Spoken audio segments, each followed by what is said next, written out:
নিয়ন্ত্রণে আসেনি মহামারী।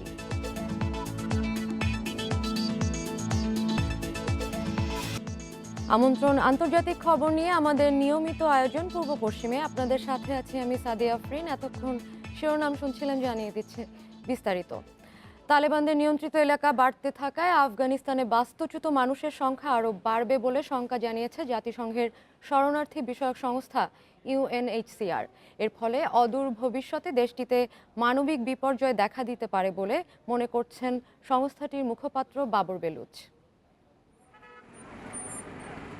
দীর্ঘ ২০ বছর সন্ত্রাস বিরোধী অভিযান চালানোর পর আফগানিস্তান থেকে নিজ দেশে ফিরতে শুরু করেছে মার্কিন ও ন্যাটোর সদস্য দেশগুলোর সেনারা। আর এই সুযোগে আবারও মাথাচাড়া দিয়ে উঠতে শুরু করেছে তালেবান। প্রায় প্রতিদিনই নতুন নতুন এলাকা দখলে নিচ্ছে সন্ত্রাসী গোষ্ঠীটি। তালেবান আগ্রাসন প্রতিরোধ করা না গেলে আফগানিস্তানে কিছুদিনের মধ্যেই মানবিক বিপর্যয় দেখা দিতে পারে বলে শঙ্কা প্রকাশ করেছে ইউএনএইচসিআর। সংস্থাটি বলছে, অদূর ভবিষ্যতে দেশটিতে বাস্তুচ্যুত মানুষের সংখ্যা আরও বাড়বে। The UN Refugee Agency today warned of a looming humanitarian crisis in Afghanistan.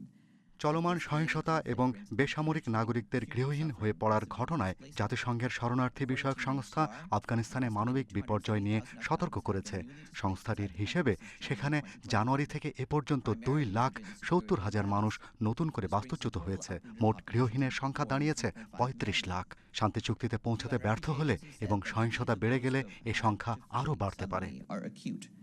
UNHCR and partners as part of a coordinated response. সংকট নিরসনে আন্তর্জাতিক সম্প্রদায়ের প্রতি আহ্বান জানিয়েছেন ইউএনএইচসিআর এর মুখপাত্র বাবর বেলুচ। এদিকে 16 জুন দৌলত আবাদ শহরে আফগান স্পেশাল ফোর্সেস ইউনিটের কমান্ডোদের গোলাবারুদ ফুরিয়ে গেলে তাদের ঘিরে ফেলে তালেবান। এরপর আত্মসমর্পণের সময় 22 নিরস্ত্র কমান্ডোকে হত্যা করে তারা। অনলাইনে সেই ভিডিও ছড়িয়ে পড়লে শুরু হয় সমালোচনা। তবে তালেবানের দাবি, আফগান সেনাদের হত্যার ভিডিও অপপ্রচার। ফারিয়াব প্রদেশে আটক 24 কমান্ডো এখনও তাদের হেফাজতে বলে দাবি সন্ত্রাসী গোষ্ঠীটির। এদিকে তালেবানের সঙ্গে আলোচনার মাধ্যমে শান্তি প্রতিষ্ঠার চেষ্টা ব্যর্থ হলে ভারতের কাছে সামরিক সহায়তা চাইতে পারে আফগান সরকার। ভারতে নিযুক্ত আফগান রাষ্ট্রদূত জানান, সরাসরি সেনা নয়, ভারতের কাছে প্রশিক্ষণ ও প্রযুক্তিগত সহায়তা চাইবে তার সরকার। Sadia Afrin, Independent News. কিউবার কমিউনিস্ট সরকার বিরোধী বিক্ষোভের সময় একজন নিহত হয়েছে। সোমবার বিক্ষোভ চলাকালীন এ ঘটনা ঘটে বলে জানিয়েছে দেশটির স্থানীয় গণমাধ্যম। এদিকে রোববার থেকে চলমান বিক্ষোভে এ পর্যন্ত অনেককে গ্রেপ্তার করেছে পুলিশ। অর্থনীতির ধস, খাদ্য ও ওষুধ সংকট, দ্রব্যমূল্য বৃদ্ধি এবং করোনা মোকাবেলায় সরকারের পদক্ষেপে ক্ষুব্ধ কিউবানরা। বিক্ষোভের কারণে এরই মধ্যে কিউবায় ইন্টারনেট সংযোগ বিচ্ছিন্ন করে দেওয়া হয়েছে। এদিকে বিক্ষোভকারীদের সঙ্গে লড়াই চালিয়ে যেতে নিজের সমর্থকদের প্রতি আহ্বান জানিয়েছেন কিউবার প্রেসিডেন্ট মিগুয়েল দিয়াজ ক্যানেল।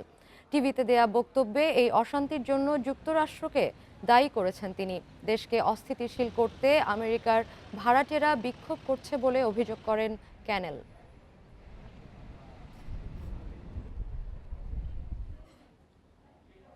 বিশ্বে ফের বেড়েছে করোনায় দৈনিক মৃত্যু ও শনাক্তের হার। একদিনে 8,100 মানুষের মৃত্যু ও নতুন রোগী শনাক্ত হয়েছে প্রায় 5,10,000। এ নিয়ে করোনায় মোট প্রাণহানি 40,66,000 ছাড়ালো। মোট আক্রান্ত 18,86,00,000-এর বেশি। এশিয়ায় করোনা ভাইরাসের নতুন এপিসেন্টারে পরিণত হয়েছে ইন্দোনেশিয়া। প্রতিদিন বাড়ছে মৃত ও আক্রান্তের হার। গত 24 ঘন্টায় বিশ্বের সবচেয়ে বেশি শনাক্ত হয়েছে দেশটিতে। নতুন রোগী মিলেছে 48,000। একদিনে মৃত্যু হয়েছে 864 জনের। জাভা এবং বালি দ্বীপপুঞ্জে কড়াকড়ি আরোপ করা হয়েছে। ভারতে একদিনে 623 জন মারা গেছে। নতুন রোগী মিলেছে 40,000, যা মঙ্গলবারের তুলনায় 23% বেশি।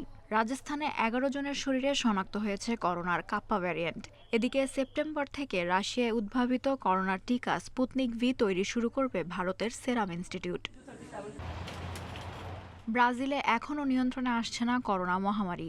দেশটিতে একদিনে 1,600 মানুষের মৃত্যু হয়েছে। শনাক্ত হয়েছে 45,000 নতুন রোগী। সিডনিতে লকডাউনের মেয়াদ আরও অন্তত 14 দিন বাড়ানোর সিদ্ধান্ত নিয়েছে অস্ট্রেলিয়ার সরকার। স্কটল্যান্ডে করোনার বিস্তার কমে আসায় শিথিল করা হচ্ছে নিষেধাজ্ঞা। তবে ঘরের বাইরে মাস্ক পরা বাধ্যতামূলক থাকছে।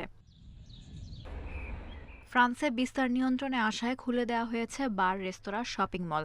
এছাড়াও ৫০ জন মানুষের জনসমাগমের অনুমতি দেওয়া হয়েছে। এদিকে দৈনিক মৃত্যু বেড়েছে কলম্বিয়া ও আর্জেন্টিনায়। জিম্বাবুয়ে ও কেনিয়ায় দেখা দিয়েছে ভ্যাকসিন সংকট। Lutfa Fouzia, independent news. Corona টিকার ফর্মুলা দিতে চায় না চীন ও রাশিয়া। বাংলাদেশে শুধু টিকা বোতলজাত করতেই আগ্রহী এই দুই দেশ। এ নিয়ে ওষুধ কোম্পানি ইনসেপ্টার সঙ্গে আলোচনা হচ্ছে বেইজিং ও মস্কোর। মঙ্গলবার দুপুরে পররাষ্ট্রমন্ত্রী ও পররাষ্ট্র সচিব এসব তথ্য দেন। চীন ও রাশিয়া থেকে করোনার টিকা কেনার পাশাপাশি যৌথ উৎপাদনের প্রস্তাব দেয় বাংলাদেশ।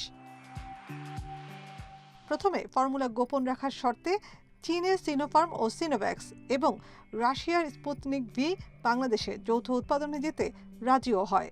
ঢাকার সঙ্গে বেইজিং ও মস্কো এ সংক্রান্ত সমঝোতাও সই করে। তবে সেটি এখনই বাস্তবায়ন করতে চায় না দেশ দুটো। ফর্মুলার পরিবর্তে চীন ও রাশিয়া বাংলাদেশে তরল টিকা পাঠিয়ে এদেশে বোতলজাত করতে আগ্রহ দেখিয়েছে। পররাষ্ট্রমন্ত্রী জানান, এ নিয়ে দুপক্ষের মধ্যে এখনো দিন দরবার চলছে। ভ্যাকসিনটা শুধু ঢুকাবে, শিশুতে ঢুকাবে আর ফাইনাল স্টেজটা করে। আমাদের এরা এটা চাচ্ছে না। আমাদের এরা চাচ্ছে এটা টেকনোলজি, কীভাবে টিকা বানানো যায় সেই টিকাটা বানাইতে চাচ্ছে। ওরা ওইটা দিতে রাজি না। তো এর কারণে না, সব দেশই, কোনো দেশই তার টেকনোলজি দিতে রাজি না। আর আমাদের কোম্পানিগুলো চাচ্ছে ওইটা দাও, ওইটা দিলে পরে আমরা উই উড লাইক টু ইট। পররাষ্ট্র সচিবও মনে করেন, এদেশে টিকা উৎপাদনের চেয়ে বোতলজাত করাই লাভজনক হবে। এ বিষয়ে ইনসেপ্টা ফার্মাসিউটিক্যালের সঙ্গে আলোচনা চলছে। ইনসেপ্টার সাথে চাইনিজদের আলাপ আলোচনা চলছে, রাশিয়ানদেরও আলাপ আলোচনা চলছে। বাট সরকার যেটা করেছে, আমরা এই সমস্ত মিটিংয়ে ফ্যাসিলিটেটরের রোল প্লে করেছে। আমাদের প্রিন্সিপাল সেক্রেটারি মহোদয়ের নেতৃত্বে আমাদের একটা কমিটি আছে, সেখানে হেলথ সেক্রেটারি আছে, আমাদের এক্সপার্টরা আছে। সো আমরা এনকারেজ করছি যাতে কো প্রোডাকশন অথবা যে ফিল অ্যান্ড ফিনিশ যেটাকে বলা হয়, সেটাও যদি করা হয় যে আমাদের এখানেই ফিল অ্যান্ড ফিনিশটা হবে, তাতে করে হয়তো ভ্যাকসিনের প্রাপ্যতাটা আরও সহজ হবে। তিনি আরো বলেন, এতে দেশের চাহিদা পূরণ করে টিকা উৎপাদনও করতে পারবে বাংলাদেশ। Nafiza Daula, Independent News, Dhaka. ইরাকে হাসপাতালে করোনা ইউনিটে আগুনে নিহত বেড়ে দাঁড়িয়েছে ৯২ জনে, আহত শতাধিক। প্রাথমিক ধারণা, অক্সিজেন ট্যাঙ্ক বিস্ফোরণে আগুনের সূত্রপাত। এদিকে হাসপাতাল প্রধানকে গ্রেপ্তারের নির্দেশ দিয়েছেন ইরাকের প্রধানমন্ত্রী মোস্তফা আল কাদিমি। ৩ মাস আগে ইরাকের নাসিরিয়া শহরের আল হুসেন হাসপাতালের পাশেই চালু হয় করোনা ওয়ার্ড। সোমবার ৭০ শয্যার করোনা ইউনিটিতে আগুন লাগে, মুহূর্তেই তা ছড়িয়ে পড়ে। আগুন নিয়ন্ত্রণে নামেন ফায়ার সার্ভিসের সদস্যরা। রাতভর চলে উদ্ধার অভিযান। বেরিয়ে আসতে থাকে একের পর এক মরদেহ। প্রাথমিকভাবে ধারণা করা হচ্ছে অক্সিজেন সিলিন্ডার বিস্ফোরণেই আগুন লেগেছে। করোনা ইউনিটে আগুনের ঘটনা সত্যি ভয়াবহ ও দুঃখজনক। আমরা কি করতে পারি? দেখে মনে হচ্ছে ইরাক বিপর্যয়ের মধ্যে আছে। পুরো রাষ্ট্র ব্যবস্থা বিপর্যস্ত, আর এর মূল্য দিতে হচ্ছে জনগণকে। করোনা চিকিৎসায় এসেও আগুনে প্রাণ দিতে হলো, এর দায় কে নেবে? অগ্নিকাণ্ডে হতাহতের ঘটনায় হাসপাতালের বাইরে বিক্ষোভে পুলিশের সঙ্গে সংঘর্ষের ঘটনা ঘটে। পুলিশের গাড়িতে আগুন ধরিয়ে দেয় বিক্ষুব্ধরা। যুদ্ধবিধ্বস্ত ইরাকের স্বাস্থ্য ব্যবস্থাকে আরও দুর্বল করে দিয়েছে করোনা। ৪ কোটি জনসংখ্যার মধ্যে এ পর্যন্ত এক ডোজ টিকা নিয়েছেন মাত্র ১০ লাখ। এপ্রিলে রাজধানী বাগদাদে ইবন আল খাতিব হাসপাতালে আগুনে ৮২ জনের মৃত্যুর পর পদত্যাগ করেন স্বাস্থ্যমন্ত্রী হাসান আল তামিমি। সায়রা খান, ইন্ডিপেন্ডেন্ট নিউজ। কানাডায় আবারও একটি পুরনো আদিবাসী স্কুলের কাছে চিহ্ন না থাকা ১৬০টি কবরের সন্ধান পাওয়া গেছে। মঙ্গলবার দেশটির পশ্চিম পেনেলাকুট দ্বীপে একাধিক কবরের সন্ধান মেলে। ব্রিটিশ কলম্বিয়ার দক্ষিণ উপসাগরীয় দ্বীপপুঞ্জের কুপার দ্বীপে আদিবাসী পেনেলাকুট উপজাতিরা জানিয়েছে, কুপার দ্বীপের পুরনো একটি আবাসিক বিদ্যালয়ের সাইটে অচিহ্নিত কবর পাওয়া গেছে। কবরগুলো সম্পর্কে বিস্তারিত আর কিছু জানানো হয়নি। এ ঘটনায় শোক প্রকাশ করেছেন প্রধানমন্ত্রী জাস্টিন ট্রুডো। এর আগে গত মে মাসে একই প্রদেশের কমলুপসে ২১৫টি কবরের সন্ধান পাওয়া যায়। পরে জুন মাসে সাসকাচুয়ানে আরও ৭৫১টি কবর পাওয়া যায়। সাউথ আফ্রিকার সাবেক প্রেসিডেন্ট জ্যাকব জুমাকে কারাগারে পাঠানোর জেরে বিক্ষোভ সহিংসতায় নিহতের সংখ্যা বেড়ে দাঁড়িয়েছে ৭২ জনে। এর মধ্যে লুটপাটের সময় পদদলিত হয়ে ১০ জনের মৃত্যু হয়েছে। এ পর্যন্ত আটক হয়েছেন কমপক্ষে ৮০০ জন। আদালতের রায়ের পর বৃহস্পতিবার আত্মসমর্পণ করেন ৭৯ বছর বয়সী জ্যাকব জুমা। এর জেরে তার প্রদেশ কোজুলু নাটালে শুরু হয় বিক্ষোভ। পরে তা জোহানেসবার্গ সহ ছড়িয়ে পড়ে গাংতেংয়েও। বিভিন্ন শহরে রাস্তা অবরোধ, অগ্নিসংযোগ ও লুটপাট হয়েছে। কর্তৃপক্ষ জানিয়েছে, জুমার কারাদণ্ডের ঘটনায় জনগণের ক্ষোভের মধ্যে সুবিধা নিচ্ছে কয়েকটি গোষ্ঠী। এ পরিস্থিতিতে সোমবার মোতায়েন করা হয় সেনাবাহিনী। আদালত অবমাননার দায়ে ৬ জুলাই ১৫ মাসের জেল হয় জুমার। রায়ের পরদিন আত্মসমর্পণ করলে তাকে পাঠানো হয় কারাগারে। মিয়ানমারের সামরিক অভ্যুত্থান এবং চলমান পরিস্থিতিতে যুক্তরাষ্ট্র উদ্বিগ্ন বলে জানিয়েছেন দেশটির পররাষ্ট্রমন্ত্রী অ্যান্টনি ব্লিংকেন। বুধবার এক ভিডিও কনফারেন্সে আসিয়ান দেশগুলোকে এ নিয়ে কূটনৈতিক পদক্ষেপ নেওয়ার আহ্বান জানান তিনি। গেল এপ্রিলে ইন্দোনেশিয়ায় অনুষ্ঠিত আসিয়ান সম্মেলনে মিয়ানমারের বিষয়ে যে ৫ দফা প্রস্তাব এসেছিল তাতে গুরুত্ব দেওয়ার তাগিদও দেন মার্কিন পররাষ্ট্রমন্ত্রী। দেশটিতে রাজনৈতিক নেতাসহ বেআইনিভাবে আটক সাধারণ মানুষকে দ্রুত মুক্তি দেওয়ার কথাও বলেন তিনি। মিয়ানমারে ফেব্রুয়ারিতে সামরিক অভ্যুত্থানের পর নিরাপত্তা বাহিনীর নৃশংসতায় ৭০০-র বেশি মানুষের প্রাণ গেছে। এদিকে মিয়ানমারের মান্দালয়ের আদালতে ক্ষমতাচ্যুত নেত্রী অং সান সুচির বিরুদ্ধে আরও ৪টি ফৌজদারি অভিযোগ আনা হয়েছে। ৬৩ বছর পর বন্ধ হতে চলেছে ভয়েস অফ আমেরিকার বাংলা বেতার সম্প্রচার। বেতারের শ্রোতা কমে যাওয়ায় এই সিদ্ধান্ত নিয়েছে যুক্তরাষ্ট্রের সবচেয়ে বড় এই আন্তর্জাতিক সম্প্রচার মাধ্যম। বর্তমানে বেতারের তুলনায় টেলিভিশন ও সামাজিক যোগাযোগ মাধ্যমের চাহিদা বেড়েছে অনেক গুণ।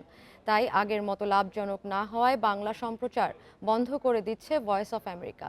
সেই সঙ্গে টেলিভিশন ও সামাজিক যোগাযোগ মাধ্যমে কার্যক্রম বাড়ানোর দিকে নজর দিচ্ছে তারা। ভয়েস অফ আমেরিকার বাংলা সম্প্রচার শুরু হয় ১৯৫৮ সালে। এই যাত্রা শেষ হচ্ছে আগামী ১৭ জুলাই।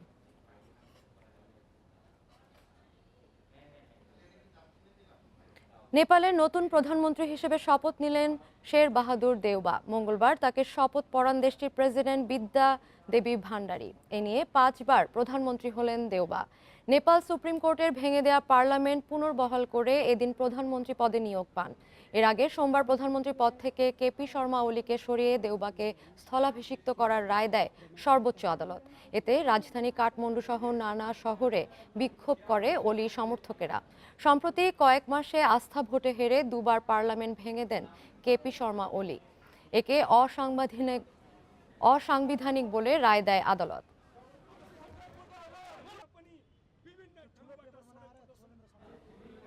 বাঙালি খাবার রান্না করে অস্ট্রেলিয়ায় তাক লাগালেন বাংলাদেশি বংশোদ্ভূত কিশোর চৌধুরী। বিজয়ীর মুকুট না পড়লেও তার রান্না বারবার প্রশংসা কুড়িয়েছে মাস্টার শেফ অস্ট্রেলিয়ার বিচারকদের। পুরো সময়টাই বাংলাদেশিদের মন জুড়িয়েছেন। প্রতিযোগিতায় প্রথম হয়েছেন ভারতীয় বংশোদ্ভূত জাস্টিন নারায়ণ, আর তৃতীয় স্থান অর্জন করেন বাংলাদেশের কিশোর চৌধুরী। পান্তা ভাত, আলু ভর্তা আর মাছ ভাজি খেয়ে এভাবেই প্রশংসা করেন জনপ্রিয় রিয়েলিটি শো মাস্টার শেফ অস্ট্রেলিয়ার বিচারকেরা। পরিবেশনেও মুগ্ধ হন তারা। প্রতিযোগিতার চূড়ান্ত পর্বের প্রথম দিনে এগুলো রান্না করেন বাংলাদেশি বংশোদ্ভূত কিশোর চৌধুরী। তিনি জানান, এই খাবার কোনো রেস্তোরাঁয় পাওয়া যায় না।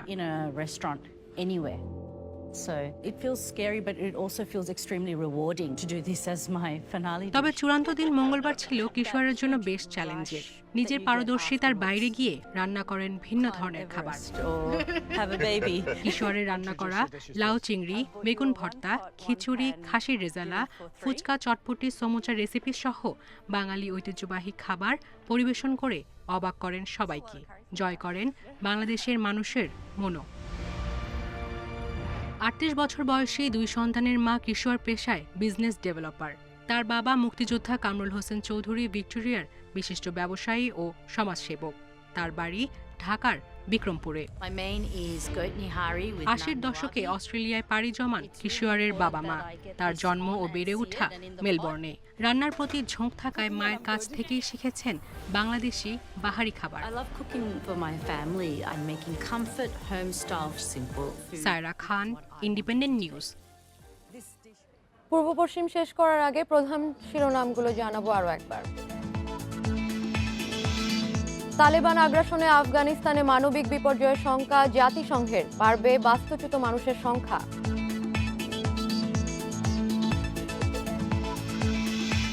কিউবায় সরকার বিরোধী বিক্ষোভে একজন নিহত, ইন্টারনেট সংযোগ বিচ্ছিন্ন, মার্কিন ষড়যন্ত্রের অভিযোগ।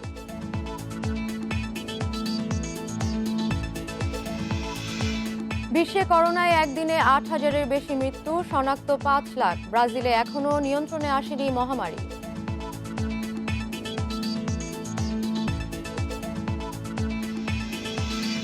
এই ছিল আজকের পূর্ব পশ্চিমের সব সময় সবশেষ খবর জানতে চোখ রাখুন ফেসবুক, ইউটিউব ও টুইটারে।